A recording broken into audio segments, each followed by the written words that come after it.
This is Chris, and this is going to be another Game of Thrones, A Song of Ice and Fire video, and today we're going to talk about prophecy. My major question is prophecy a real thing? I mean, obviously we have things that are told to people that come true. We have woods witches, we have shadow binders, but I want to get into prophecy because I think it's very, very interesting in our story. Is it something that people can change if they're aware of, or is it something that's predetermined to happen no matter what choice they make? Kind of like my Panthers winning the Super Bowl this year.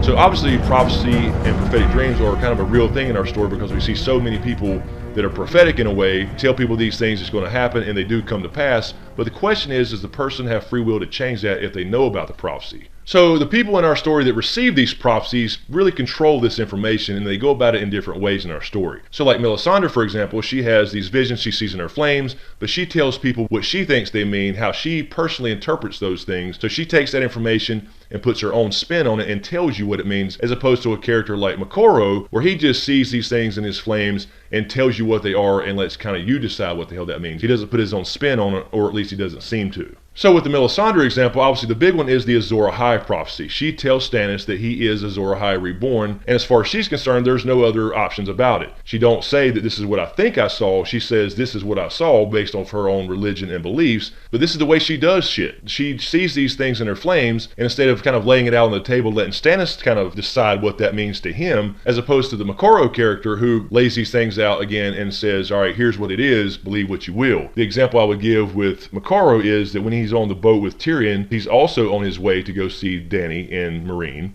He has a quote when talking to Tyrion that says, "Dragons old and young, true and false, bright and dark, and you, a small man with a big shadow snarling in the midst of it all." So Moqorro is telling Tyrion here, all right, here's what I've seen, but he's not putting his own spin on it and telling Tyrion what it means. Now, of course, we as the reader can kind of speculate on what that means because of other things we've read in the story. So I think in this case, the old dragon refers to somebody like either Bloodraven, who's an old Targaryen, or possibly Maester Aemon, who was Aemon Targaryen before he went to the Wall. I think the young and bright dragon probably refers to Dany. I think the young and dark dragon probably refers to Jon, being that he wears black in the Night's Watch. I think the false dragon probably refers to Aegon, or Fagon, if you don't believe that he's a Targaryen and believe he's a Blackfire pretender like I tend to believe. But then he says, "and you." So there's no mention of a lioness, little prophetic thing he tells Tyrion. He says, "and you, you're standing here in the midst of it all, snarling." So is this possibly pointing to Tyrion being a dragon or a Targaryen as opposed to an actual Lannister? This is obviously a very popular fan theory that I would love to see come true. Maybe it ties into the third head of the dragon type thing, that Tyrion is actually a Targaryen along with Jon, and then Jon, Dany, and Tyrion save the world and ride off into the sunset, rule the kingdom, and it's all unicorns and rainbows after that. But then we come to other types of characters that give off these prophetic visions in our story that give them more encryptic riddles. And of course, two big examples of that would be Mirri Maz Duur and Quaithe. Mirri Maz Duur, of course, is the one Dany burned in the funeral pyre during Drogo's funeral, where she hatched her dragons. Now, of course, her most popular prophetic riddle, so to speak, is when Dany's asking her when she'll see Drogo again, and she says, "When the sun rises in the west and sets in the east, when the seas go dry and mountains blow in the wind like leaves,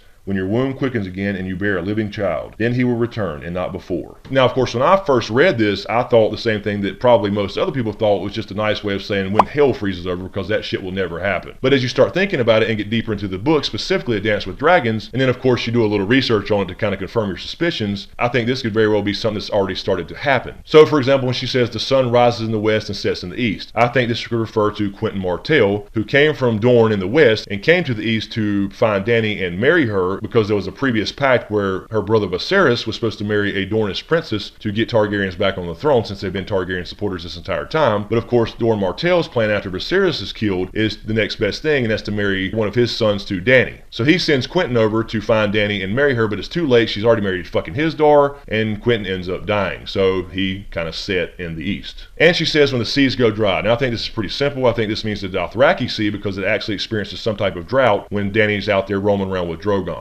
And she also says when the mountains blow like leaves in the wind. I think this refers to when Rhaegal and Viserion get loose, they start tearing shit up, and they actually destroy some pyramids in Meereen that kind of remind you of mountains. And she says when her womb quickens. Well, it so happens that once she gets out to the Dothraki Sea after flying around on Drogon a while after escaping Daznak's pit, that she starts bleeding, and it seems to be a menstrual type cycle, as it's described as blood's running down her thighs, which seems to imply that's not happened in a long time. And then of course I think the rest of it's probably stuff that probably hasn't happened yet, because it says when you bear a living child. And that brings us to Quaithe, who I mentioned before, who's another person in our story who gives these prophetic dreams in riddles instead of telling somebody straight up what the hell they're supposed to do. Again, this is in opposition to a Melisandre type character who says, hey, this is what I saw and this is what you should do about it, motherfucker. But she gives off these cryptic riddles. Is it just for the sake of us trying to figure shit out as readers? Because actually Dany starts to figure some of this out on her own. But the interesting thing about Quaithe is she described as a shadowbinder, but we never hear anything about her actual religion if she has one at all. We never hear about R'hllor the Red God.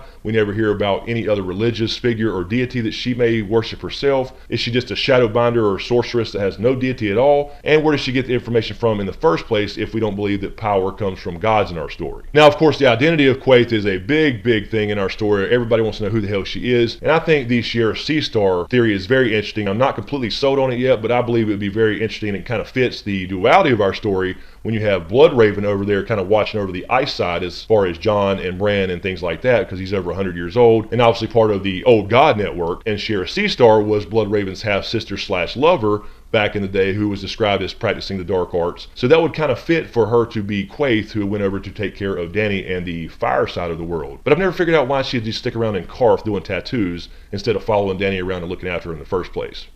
Or has she? And of course, one of Quaithe's most popular riddles goes like this. No, hear me, Daenerys Targaryen, the glass candles are burning. Soon comes the pale mare, and after her the others, Kraken and Dark Flame, Lion and Griffin, the Sun's Son and the Mummer's Dragon.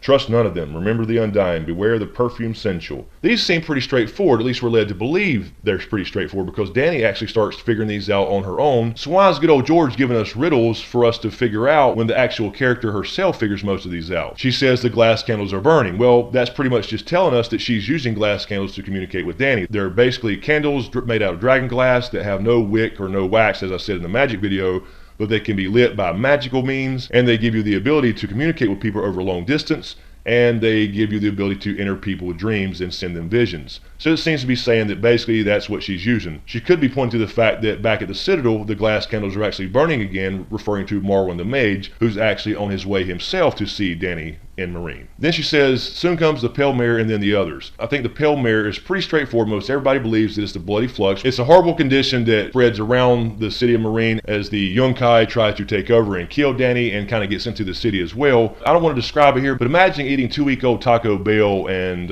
it kills you shortly thereafter. Need a lot of water.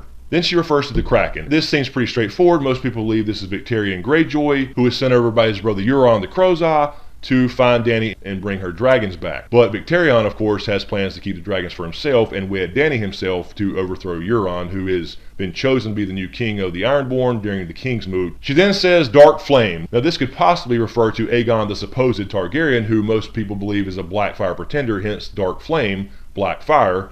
Kind of makes sense, but I think Aegon's referred to in the latter part of this little riddle. I think this refers to the Makaro character I mentioned earlier, who is known to the Ironborn as the Black Flame. He is a red priest of R'hllor, and he is also on his way to see Dany. There's a lot of damn people on their way to see Dany. Then next she mentions the lion. I think that's pretty straightforward, and it's referring to Tyrion. Then she says the griffin, and of course that's probably Jon Connington, whose house sigil is the griffin, so these are pretty straightforward. After that she mentions the sun's son. Again, this referring to Quentyn Martell, the sun being obviously the sigil of House Martell. And then she mentions the Mummer's Dragon, which this is the one I think points to Aegon or Fagon Targaryen, who is probably a Blackfire, not a real Targaryen. Varys used to be a Mummer before he was the Master of Whispers in the old days, and that's who he supports for the Iron Throne in the books. So basically she says don't trust any of these people, and then she says beware the perfume sensual. Now the perfume sensual could mean a number of people. It could be Hizdahr, it could be Illyrio, it could be Varys, it could be Reznak. There's so many people that kind of fit this description, so I won't get to that here. There's just too many stinking ass perfume servants over in the east, I suppose. But the point being here that she's telling Dany not to trust any of these people, but she needs some of these people if she's to obtain her goal of regaining the Iron Throne, especially somebody like Tyrion, as we've seen in the show. So she's saying not to trust these people because she's protecting Dany, or should she not trust Quaithe? And lastly, we have these people like Jojen, who has green dreams, and he basically thinks that green dreams, at least in his point of view, are true no matter what, because he actually tells Bran this. For example, he told Bran that he had a dream of the winged wolf being chained. That's why he went to Winterfell in the first place, to let him go. He also saw in a dream the ocean rising over the walls of Winterfell and people drowning, which was referring to the Greyjoys and Theon specifically coming back to take Winterfell. And as far as the Bran piece, he says, I dreamed of a winged wolf bound to earth with gray stone chains. It was a green dream, so I knew it was true. A crow was trying to peck through the chains, being the three-eyed crow, but the stone was too hard and his beak could only chip at them.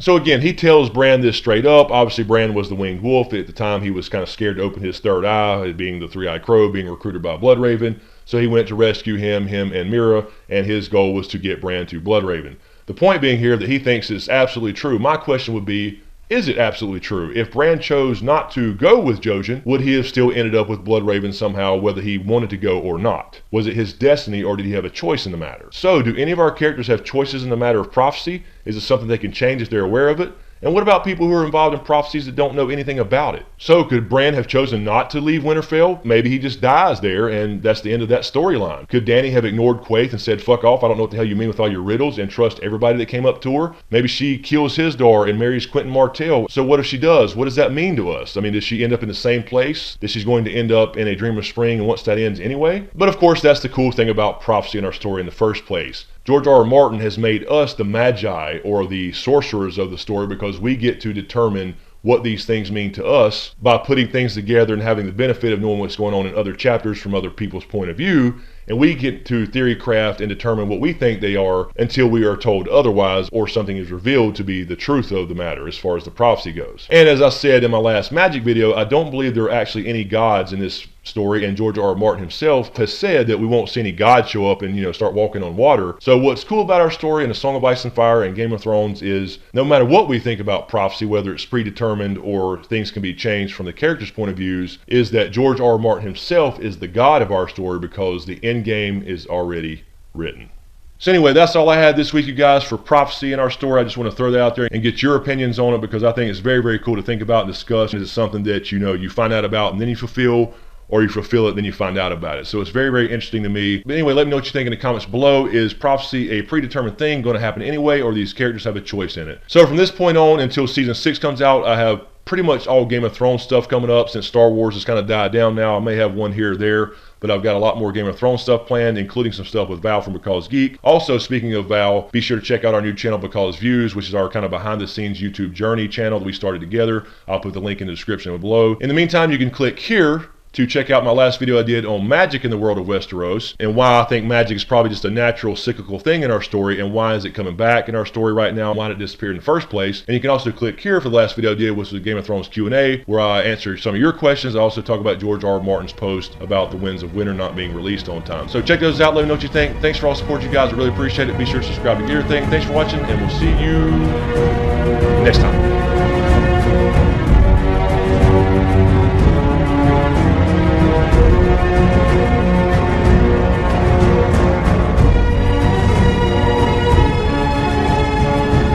I don't want to describe it here, but imagine eating 2-week-old Taco Bell and it kills you shortly thereafter.